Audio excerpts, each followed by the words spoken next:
It is my current goal to beat the game of Pokemon Crystal every single week in a solo challenge using all 251 Pokedex entries within the game.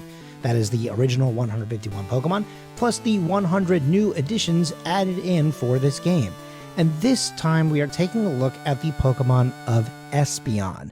Espeon was a very special Pokemon in this generation, simply because it and its counterpart of Umbreon were one of the greatest examples of a Pokemon that had a new evolution added in a future generation. Obviously, Generation 2 would be the first time that you could have that, but there's a few other Pokemon that had that happen to them, like Poliwhirl got a new additional evolution, Gloom had a new evolution, and the list goes on, and it goes on and on throughout the next few generations as well. It's always a concept of either a fan favorite Pokemon, or perhaps there is a new idea, sometimes usually based around a regional concept, but sometimes it's just sort of for fun, right? And speaking of fun, that's one of the main reasons that Umbreon and Espeon both evolve. It is through another new concept that happens here in Generation 2, which is a friendship level. In this game, to get Espeon, you get an Eevee, and then with a high friendship during the day, you can have Espeon evolve from that Eevee. And so that is what we're going to be looking at today. Now, obviously, we are going to be starting off with the Espeon. We don't start with the Eevee and then go in. So let's just take a look at what this Pokemon is capable of. In Generation 1, we were talking a lot about how most of the Pokemon had a little bit of type coverage, but not necessarily a lot from these evolutions, mostly because of the fact that it was branching and some of the moves didn't make sense for all of them. But here in Generation 2, we do have access to more moves. Now, you'll notice that the moves that you get just from leveling up as Espeon are pretty standard. There's still going to be a couple of the normal type moves, and then only a few of the psychic moves, with Confusion at level 16, Psybeam at 36, Psychic at 47. But you also get access to some pretty interesting little moves here within the TMs. You can get Curse, which can be very different depending on if you're using it on any Pokemon that's not a Ghost Pokemon or a Ghost Pokemon. Then you've got Zap Cannon. You have Rain Dance and Sunny Day, both moves that set up stuff, but then you don't have anything that really then benefits from those. So I guess the only thing would just be to make other moves weaker. Sure. Then you've got Iron Tail for Steel type moves. You have Shadow Ball for Ghost. Mud Slap, which a lot of people get in this generation for Ground type. That's the TM that you get here at the first gym. And that's basically it. That's really the only things that are really of note. So there is some extra type coverage, but not necessarily a crazy amount. As most Pokemon are going to have here in this generation, one of the best opportunities that we are going to have to give ourselves some coverage and some options for the Pokemon that we are going to go up against. You obviously have the TM10, which is Hidden Power. And the big thing for me is that with TM10, there are two separate ways to use it here. One of the most obvious ones is to have a move that is super effective against Pokemon that are super effective against you. So in this case, for example, like a dark type, so having maybe like a fighting type move kind of thing, or potentially with the ghost types and having something for them. But then you're really kind of only answering one thing, and kind of looking at this, we have some moves that will be at least okay enough to deal with those types of Pokemon. Really what we kind of desperately need is the other usage of TM10, which is to think about the end game, more specifically the 8th gym, and then of course the champion. And you know, when you really look at the overall stats of these Pokemon and just how many you have to kind of go through, I think at the end of the day, Ice is going to be the thing that we need to really help win the actual game. Plus, also, it'll be helpful against things, you know, like the grass type Pokemon or ground type Pokemon. So we're going to have some extra usages of Ice. It's just that it's not necessarily going to help us through every fight. But I think it's the right answer today. Sometimes it's good to have like a water type move or an electric type move for some of the other Pokemon, but I think for a psychic type, I think you have plenty of answers for pretty much everything else. I think you just need some help with some of the Pokemon that might be defensively bulkier when you're not necessarily a physical attacker. I think you need something that is going to be helpful with a special attack and get you through those sections of the game.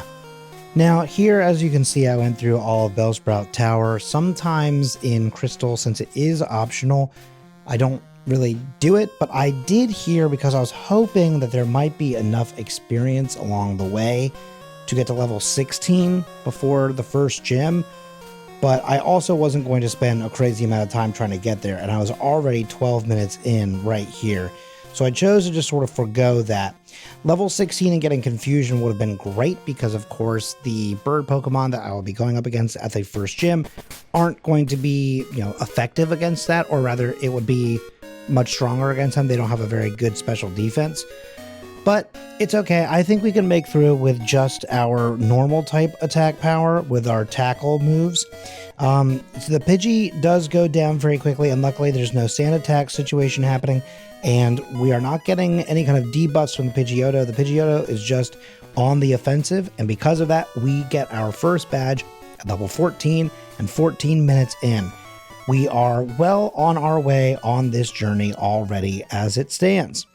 So up next, after going through the whole situation of kind of saving some Slowpokes and a well alongside of Kurt, I then go into the second gym here in Azalea Town, and I fight all the trainers so that I can get some extra leveling in, because this could potentially be a problem. The big thing here is that Metapod and Kakuna aren't necessarily huge threats. They are definitely there just to sort of fill out the team and give you something to kind of give you a moment potentially to use items if you are doing that, but obviously I am not because it's a solo challenge. But this Scyther is devastating with Fury Cutter. Fury Cutter gets stronger with each hit, and of course it gets confused and it is not going to be a threat today, but that could have gone very poorly for my Psychic type Pokemon, which is the main reason why I wanted to be boosted up as much as humanly possible. I wanted to outspeed his Scyther with my quick attack if I needed it, and that takes care of the second badge, and so we get to move on. Now, before we can move on, I have to heal up, and the first thing that we have is our next battle with our rival.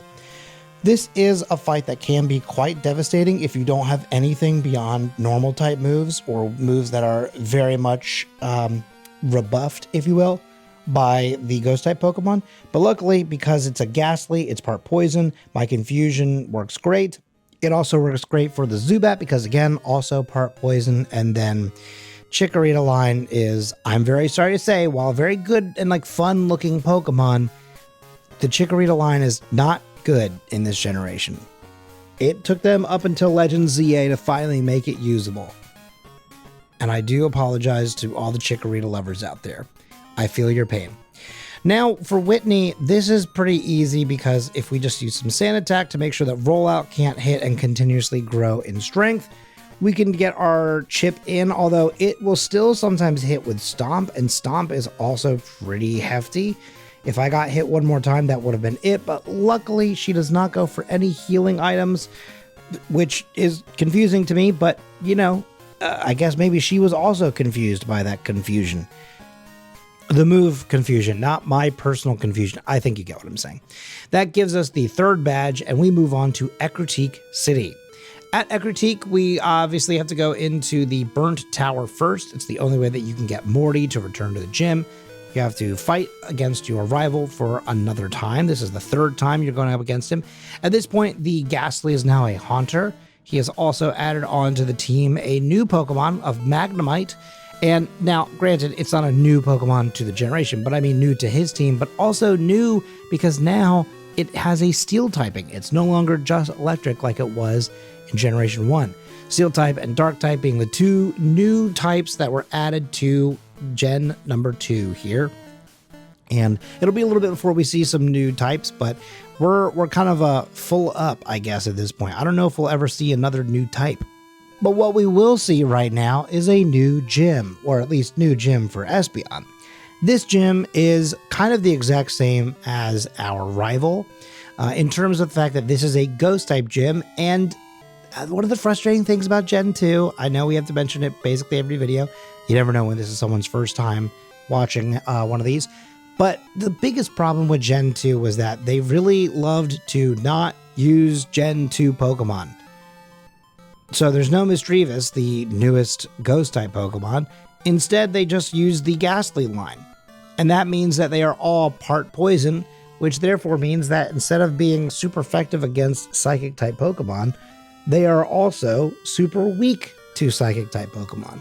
So I can walk through here with a full PP bar of confusion, and I can make it through all of these little side trainers here within the gym. And in just a moment, I'm going to be able to go up against Morty, the gym leader, without needing to go back to the PC and heal.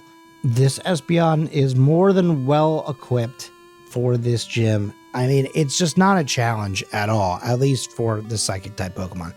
I think that this is a very easy gym to become a total wall to a lot of Pokemon, but today it will not be for us, and that feels very good. It's very cool to see in some of these solo challenges what becomes a struggle for one Pokemon versus another, where it's very simple. I just think that's a very cool thing to really be able to deep dive in on the complexities and the interesting interactions that each Pokemon has with, one another, but also just within the main storyline. And today, for Morty, it is 4 uses of confusion, and that is 4 Pokemon down, and therefore a 4th badge. Then I can use his own little trap to go back to the beginning, and then I can move on. I go through Olivine City. We'll come back there in just a moment because there's some plot stuff there. But I then immediately use Surf, which I picked up also in Ecruteak, and I swim down to Cyanwood, and I make it to the 5th gym. However, there is a big problem here. While I am super effective against everything, I made it all the way down here without picking up Strength. So I had to leave.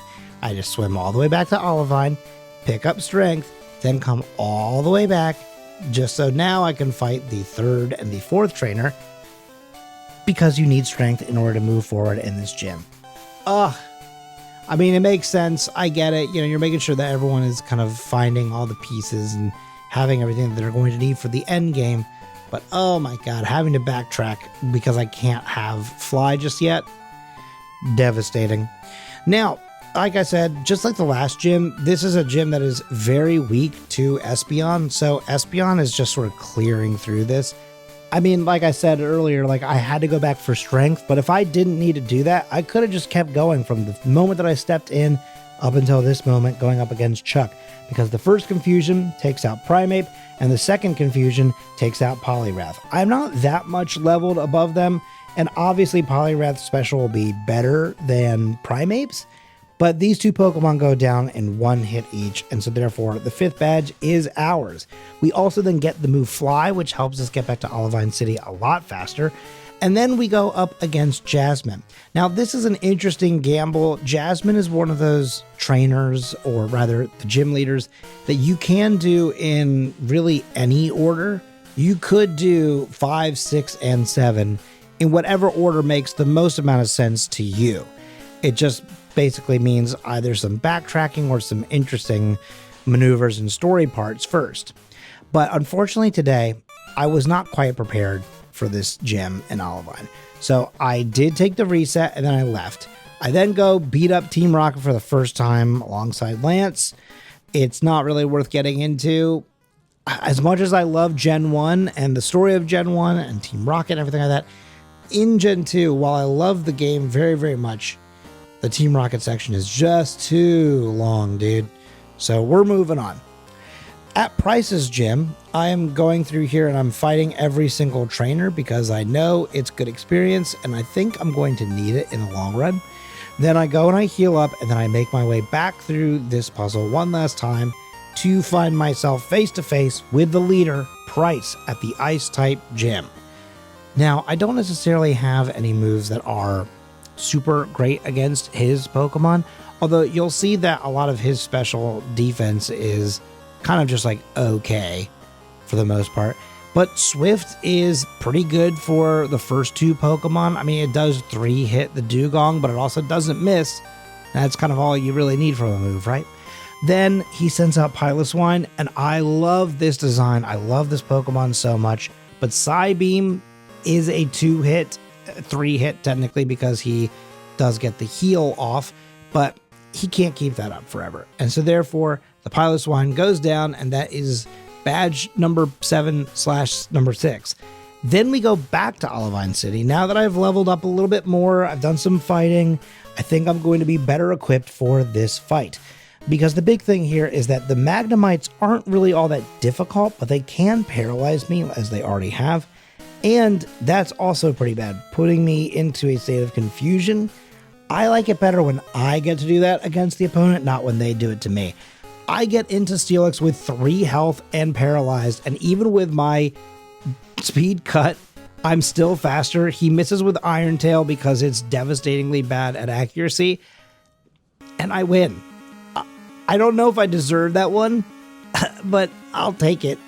I mean, that's fine by me, because I got my butt handed to me on that first iteration, so maybe the getting lucky was just sort of to be nice? I don't know. That Iron Tail missing was clutch for me, so thank you so much, Steelix. Then we make our way through the ice path, which doesn't have anything of interest, but I do really like the music, so maybe I'll play that during this section here, at least for the first part of it. But I really like the ice path, like aesthetically. You take that ice path into the 8th gym. Yes, there is also another part of Team Rocket that I'm also skipping over. Again, it's very boring. We don't need it. Now, here we have the last cool trainer that basically is just Dratini and Dragonair. That's a lot of what this area is. It's the dragon type gym, but there's only a couple dragon Pokemon out there. So you kind of make do with what you have, and it's a lot of the same guys over and over and over again. Here, I don't even go heal once again. I just hit save, just in case, and then we start spamming the hidden power ice. And as you can see, that's 1, 2, and then here is the 3rd Dragonair. And then finally, we have Kingdra, which, oh my god, what a great design. I love Kingdra. I actually think it looks even better in Gen 2 graphics than it ever does in 3D. But still, even without having a move that's super effective against it, we 3-tap that Pokemon, and therefore we get the 8th badge. Then we have the final rival fight. This is the moment where he really kind of figures out what's wrong with him, what's going on with him. And that's the fact that he's got a lot of Pokemon that require friends and or friendship in order to evolve. His Golbat could evolve if they were better friends. His Haunter could evolve, and so could his Alakazam, or well, his Kadabra into Alakazam, if he had a friend to trade. But he doesn't have those, so his Pokemon are just woefully sad. And therefore, we can just kind of show him what for. This is one of those moments where you have a rival that is incompetent, but not because it's just sort of like a boring thing. It is quite literally showcasing a important aspect of these games, especially now here in Gen 2, and showing just how important friendship and having friends in real life can be. Then I sit here for a very long time after I contemplate all that and after I defeat his team, because the big issue here is that I can learn the move Morning Sun, and I thought to myself, do I learn that in place of Swift? That also means that there's a chance that I can't learn another move like Return, which I think I'm going to need later on in the run. And Morning Sun is just like an okay move. I don't know, maybe someone will end up telling me that it's actually better than I think, but the math that I was seeing for how much HP it's giving you back is not great or helpful. And then that moment right there, I don't know what happened. I just sort of came out of the gate, and that should have been a straight shot. I don't know why I just randomly went into the left wall there. Oops. I guess someone was asleep behind the wheel. I don't know. Then I go in and I do the typical thing of I drop off all of my H employees, I heal, I pick up a full restore, a couple of them rather, and then I'm going to go use any items that I need to right now. So I have a couple of rare candies on me. I use those rare candies, and then I also teach the move Return, which I was just mentioning. Return is a move that, going backwards in conversation to the beginning of the video, it uses your friendship level. So the higher the friendship, the better the move. And for a solo challenge, your friendship is definitely high. You're only using this Pokemon and you're winning. Yeah, it's going great. And speaking of going great, this fight against Will is basically the same thing. Shadow Ball basically one-shots everything, sometimes 2 and sometimes 3. But in the end, we get that win. Shadow Ball is a great move. Thank you so much, Morty. Really appreciate it. Then not Jim. Oh, see, now that's an interesting slip up. But it is the Elite Four number 2. I said Jim because this is Koga, who in Gen 1 is a gym leader. I'm just so used to seeing him as a gym leader at this point, but I guess I just kind of forgot for a brief moment. Here he is once again, quote unquote, poison, but it's like 3/5 of this is bug. So a very interesting trend for him. The first 3 bugs, or the first 2 bugs rather, go down very quickly. The Muck goes down nicely because of Psychic. It's going to be the same thing for Venomoth. It is not a Psychic type, so therefore it goes down very quickly. And then Psychic for the Crobat because, again, poison. So that poison typing really goes to our benefit here. He goes down very quickly. And then we get to move on to Bruno, everyone's favorite kind of incompetent guy. Although I will say, in Gen 2, while he's not amazing, he is better. And a lot of that is mostly because of Hitmontop, and Hitmontop having Dig and Detect. There's some really interesting interactions that you can get with that Pokemon that make it very tough to get past. But then, if you can get past the Onix, which is very easy with the Hidden Power, now with Espeon, we just need 3 Psychics, and that takes care of his entire team. The Machamp can be quite devastating to work against in this one. If that was not a one-shot, that could have been pretty bad for me, but we make it through. Our defense is not great, so we needed to make sure that those were all one-shots. Luckily for us today, they were. Then it's Karen. Karen is the last of the Elite Four, and she has nothing but Dark-type Pokemon. And I don't really have a great answer for this, so the main thing for me here was going to be Return. The biggest problem, though, is that Umbreon has Sand Attack, just the same as I did previously. And so it uses that to its advantage. And because I have the debuff, unfortunately, the Houndoom can hit me with Crunch. It then lowers my special defense, the one thing that I need here. Oh no, super effective. And then I go down because I miss again. All right. Well, this time what we got to do is we got to really focus on getting that Umbreon down and out as fast as possible. I hit it with Shadow Ball to lower its special defense, which I actually realized later on that I don't think I really needed to do. But then I use Hidden Power. It does not one-tap it, but luckily it goes for Feint Attack instead of for another debuff. So I'm only debuffed once. My accuracy is still like okay-ish. Then I take out the Murkrow pretty easily with Hidden Power. Now we're going to go for Return again against the Houndoom. And while my special defense is still luckily very much up, I get the first attack off. I'm now at 9 health. I one-shot with a critical hit. Then I get very lucky because, again, I still have Shadow Ball.